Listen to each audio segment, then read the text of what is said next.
I'm on a quest to find the best setup for the Behringer X-Touch with Reaper. I've already looked at it stock, just how it comes out of the package. I've also looked at the Driven by Moss extension in the previous video, and in this one we're looking at the Klinke extension, which is Windows only, and that means I gotta go over here, which is my PC setup. Normally used for games these days, but this was the system that I set up in 2020 to record my videos. I still have Reaper on here. I've got the X-Touch set up, and let's try this out.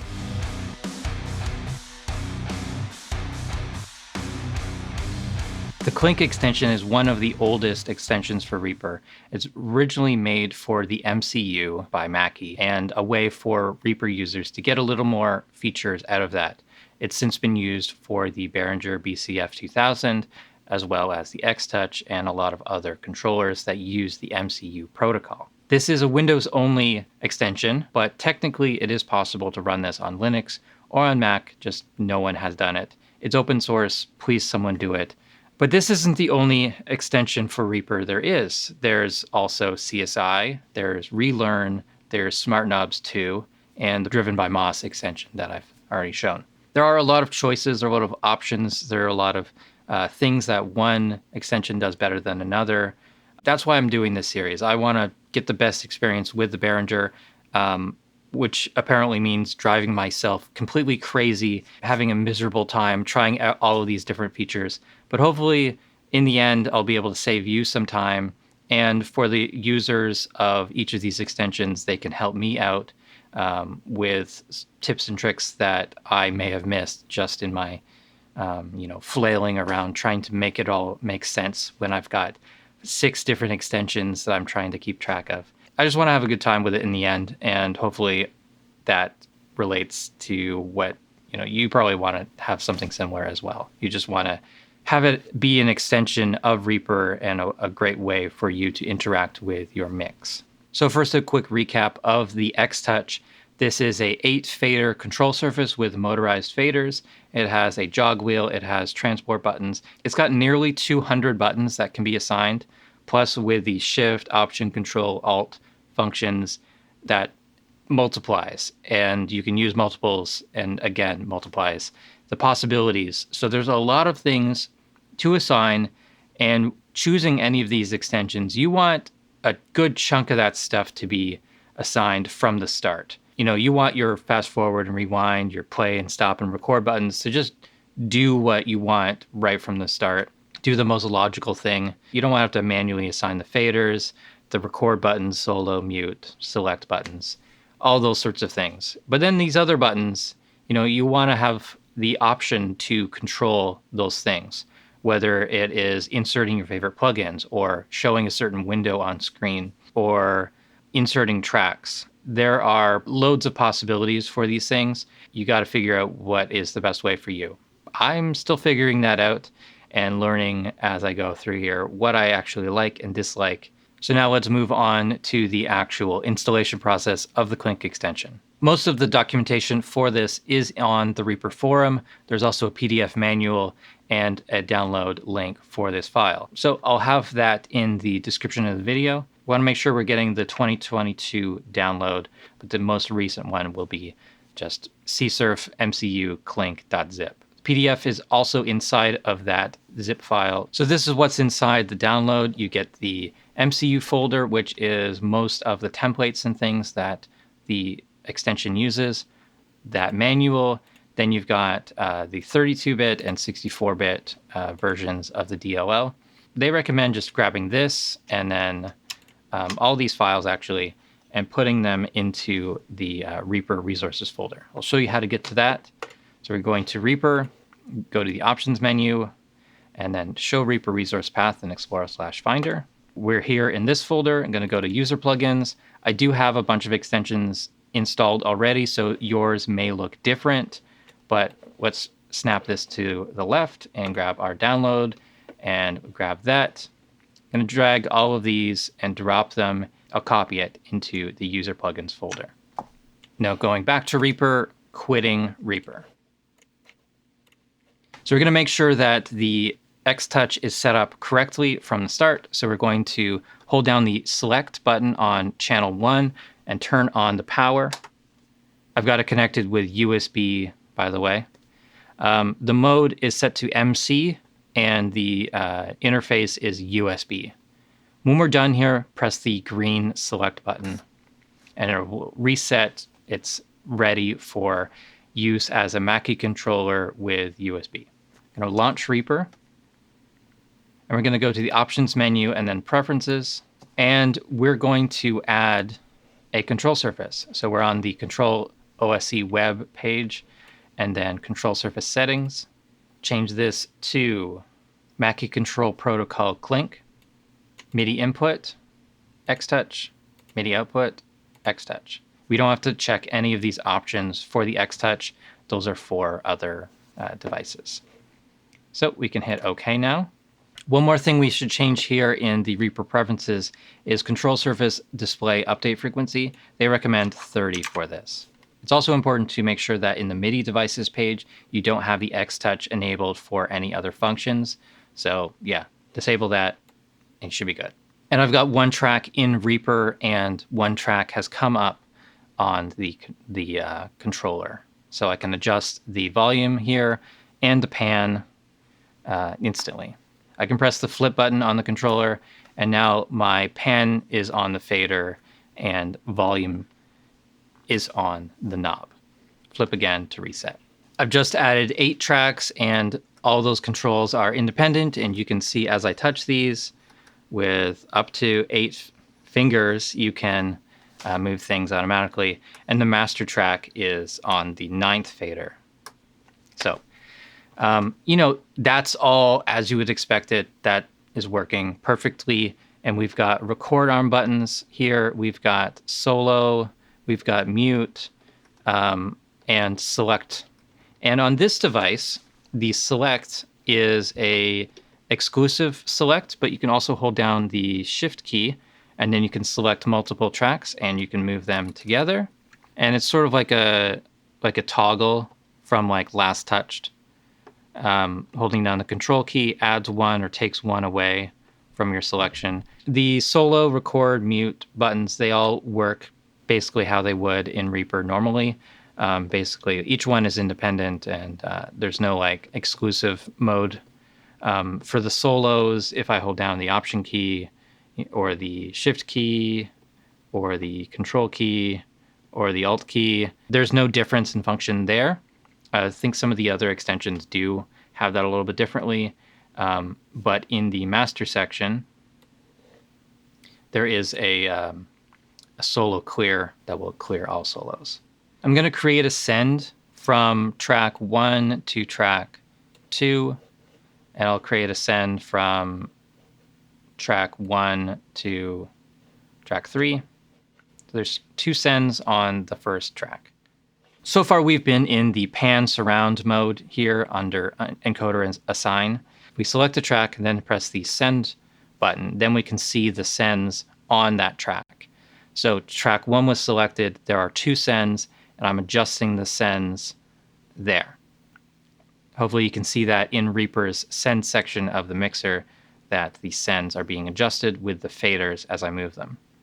If I grab the knobs here, that is adjusting the panning of those sends.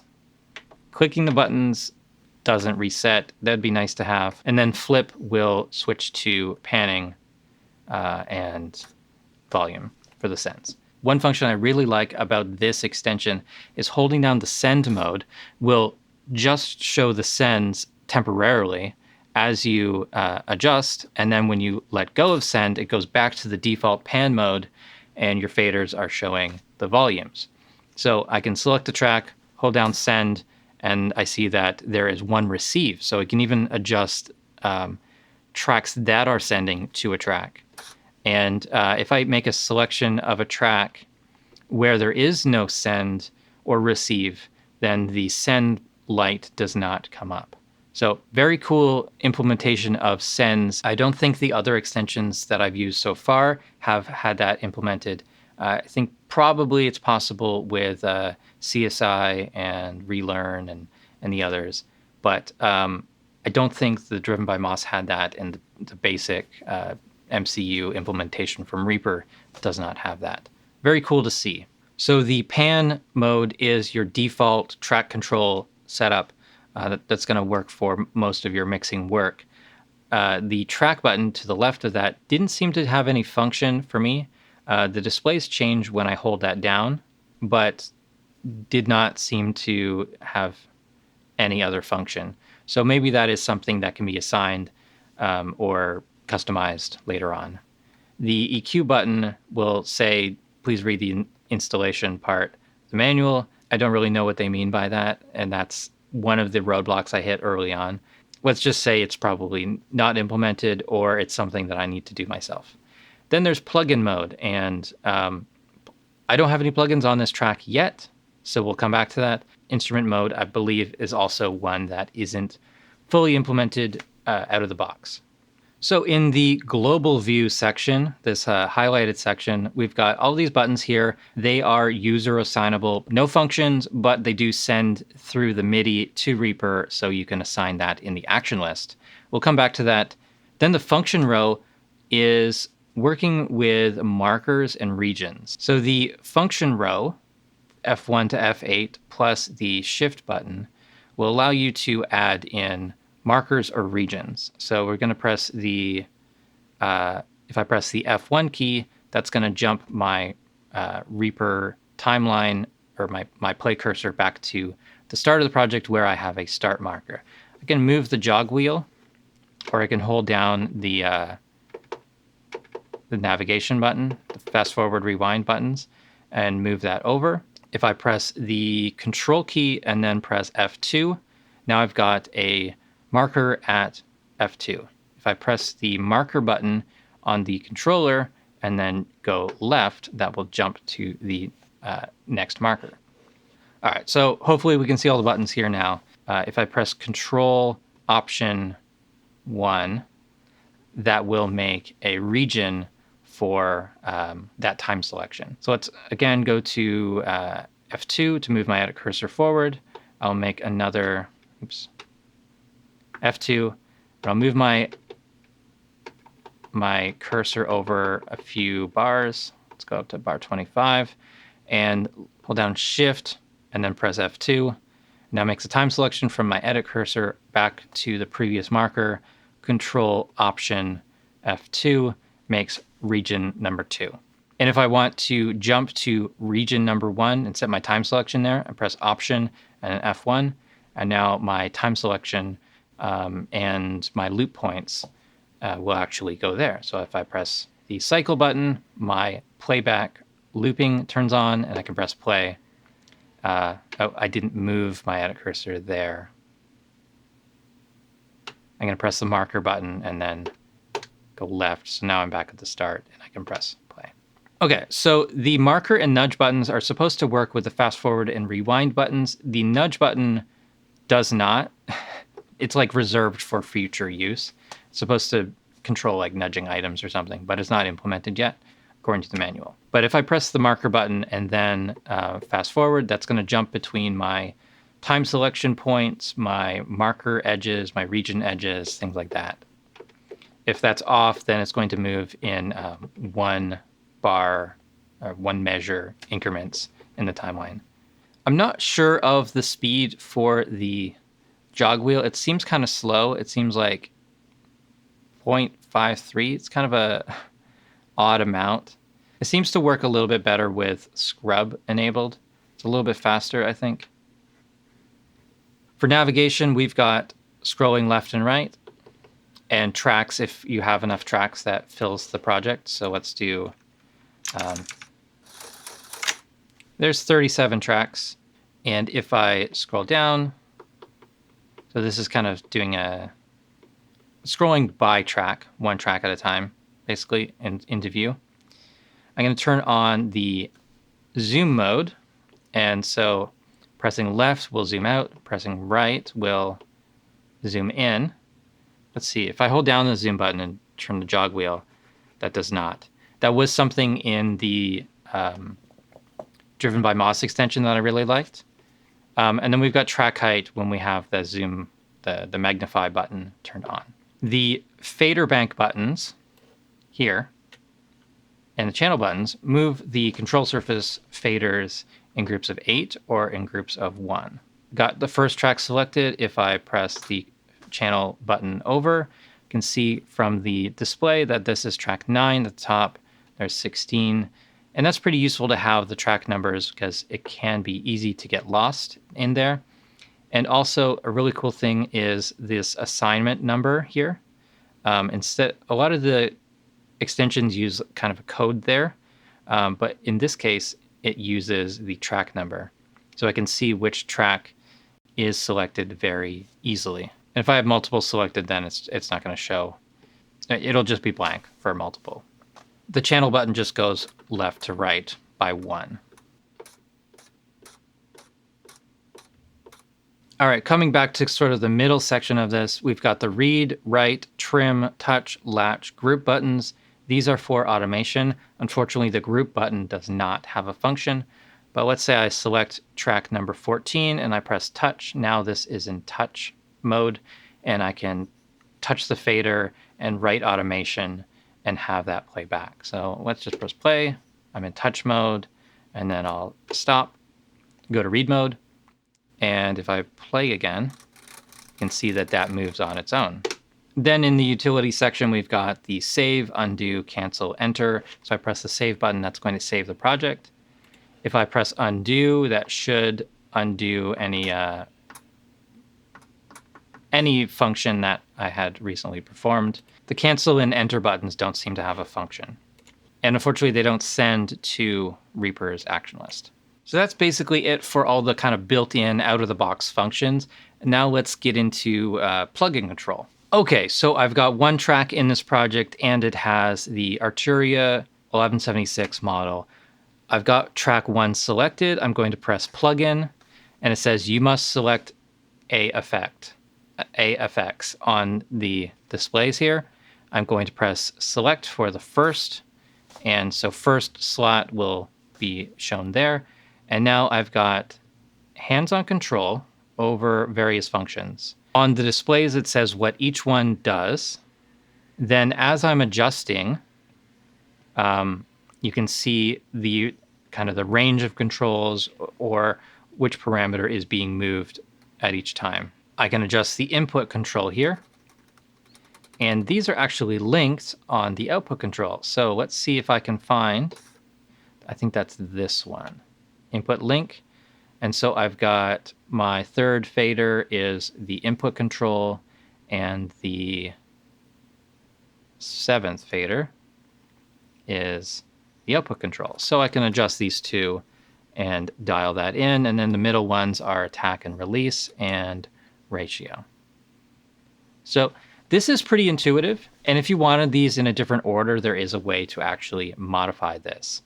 So to bring that window up, we're going to press the Alt and Plugin window, and that brings up the settings for the MCU editor.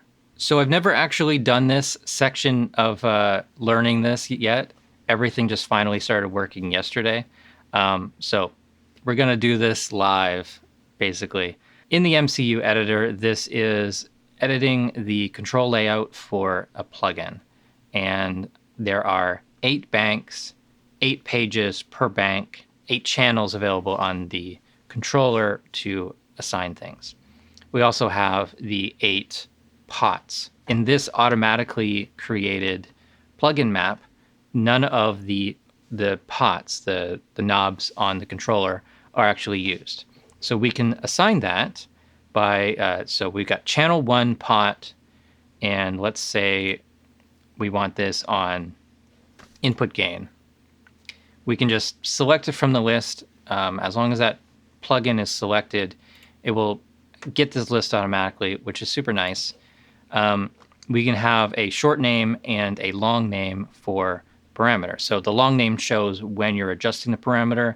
You can type in a short name there if you want. But we're going to take the bypass parameter and change that to input gain.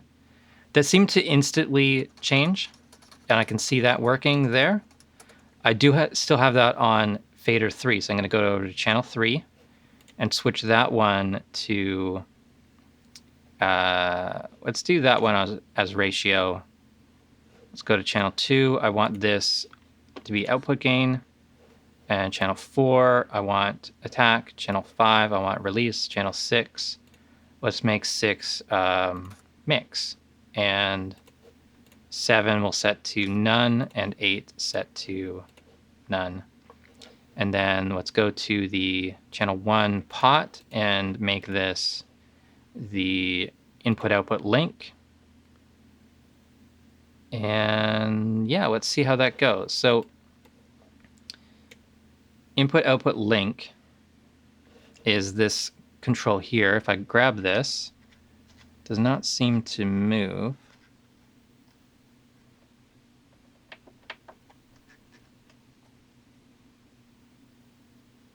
Input-output link is shown, but I can't get it to actually work.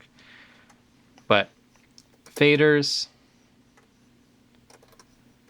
and I've got my ratio on number 3, then I've got attack and release.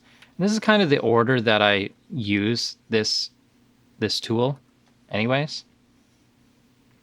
Input, output gain, or threshold control, then ratio, then attack and release. And then the last one is the mix knob. And this feels pretty fluid for me. I could mix with that setup. So on the controller, if I press the channel bank button, that's going to change the bank section in the MCU editor. And pressing the channel button will change the page of parameters. So again, there are 8 banks, 8 pages. You can put a lot of controls on the controller, a lot of plugin parameters on the controller. What I don't see here that is possible in other plugin editors is things like reversing the direction, changing the resolution, linking multiple parameters together. So turning one knob and that adjusts 2 functions, things like that. I'm not sure what's going on with the knob stuff here. Let's change it to mix. It just doesn't seem to turn. I don't know what's up with that. So while I was messing around with this, I seem to have crashed it. So none of the buttons are doing anything anymore. I can't play. I can't go back to pan mode. It's just stuck. So I'm gonna have to restart that. Let's try again saving a plugin map. So I've added in this effect. I'm going to the plugin page, pressing select. Now I'm going to press the option and plugin button. No, alt and plugin button. There we go. Alt plus plugin on the controller. That brings up the MCU editor. So I'm going to press save as. Let's hit rescan. What happens there? Nothing. That's the list that would be in the user, not the user plugins folder, the list under documents here for MCU plugin maps. What is this plugin even called? Comp FET76. Okay. And then we'll enable autosave, set this up the way that makes sense for me. So let's change this first parameter to input gain, channel 2, set this to output gain, channel 3, set this to ratio, then 4 and 5 are fine as attack and release. Channel 6, we will make mix, and channel 7 we'll set to no parameter, 8 to no parameter. All right, so we're going to go to fader bank 1. Nope, we're going to go to channel bank 1, not effects bank 1. And there we go. So we've got input, I've got my ratio and attack and release, and these parameters, output is independent, but can also be modified using the input control. Quite an interesting way of doing things. Not 100% linked to the exact same values. Now let's see if the vpots, now that this is saved, can assign to what we want. So channel 1, vpot, let's set this as bypass. And does that work now? What bypass is this? No, I still can't make that work. I don't know what I'm doing wrong there. I'll just set that to none for now. And I'll hit save again and close this. And yeah, I'll delete the track, add in another track, add in that effect again. And my plugin map seems to have copied over the way that I want it. So output control is independent, but if I increase the input amount, the output trim comes down as well. So they are linked.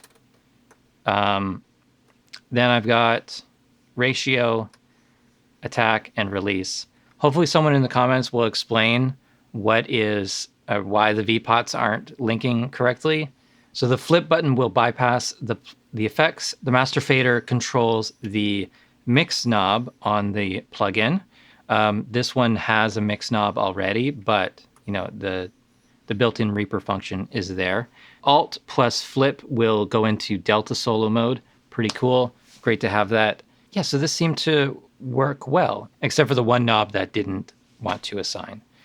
So yeah, saving plugin effects parameters to at least to the fader assignments in here. So that plugin section, that took a long time. I'm sorry about that. But I do want to show you another function which is important and kind of a unique function of this, assigning Reaper actions to the global functions section of the controller. Holding down the Alt key and pressing the name value button in the display section will bring up 8 assignable controls, these 8 buttons here that can be assigned to Reaper actions.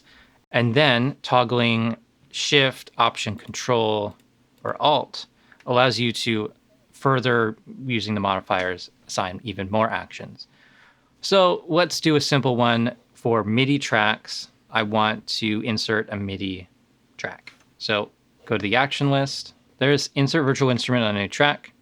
Now, when I press add, I can press that MIDI tracks button there and press OK. Make sure this is on absolute mode. And then in here, we can add a label, insert VI. So let's test that out. If I press the MIDI tracks button on the controller, that brings up the effects browser. Sorted for instruments, I can select an instrument. Let's take OBXD, double click, that creates a track, adds in the plugin, gives it a MIDI assignment, and it's ready to play. Let's do that another way. So let's take Contact and right click, create shortcut, and I'll press Shift MIDI track. And that does that function. If I toggle the MCU editor to shift mode and then add Contact. Let's make a new track, select it, press Shift MIDI tracks, and Contact was added. So yeah, that works. That's not a virtual instrument track setup, unfortunately. This is going to work as a normal track. But I just wanted to show you that function of being able to assign a shortcut from the effects browser. This works with the effects chains as well. And then being able to have that come up in the action list, which you can assign a MIDI input, which is being sent from this controller. The MCU editor window here, I think this is just to keep track of the functions, but we'll have to look that up. Okay, so I was a little confused on what the function of the MCU edit window actually does. If I press the names button here, you can see that the first button is for inserting a VI. And if I hold down the shift key, that's going to switch to add contact. So you can assign any of those buttons with any of those modifiers to any function within Reaper's action list. I'm going to create a folder here, and let's make a bunch of tracks and put some of them in folders and some of them outside of folders. I want to show you the folder options that are able to be displayed on the controller using this extension. I'm going to hold down the option button on the controller, and then you'll see under the VPOTs different options for showing folders. Show folder mode, all, flat, anchors, yes. So then you can use the knob. The first knob will show TCP only. All Mackie set, I think it can show MCP, but I set it to all. On the third knob, we've got flat, we've got only children, including parent, a couple different modes. I like flat. That just shows all because it can be a little confusing sometimes. So honestly, the folder mode is pretty confusing. It works a little bit different than I've seen before. The way I have this project set up right now is track 1 is a folder and it has several tracks inside, including another folder. So tracks 2, 3, 4, 5 are within track 1, and within track 5, there is 6, 7, and 8.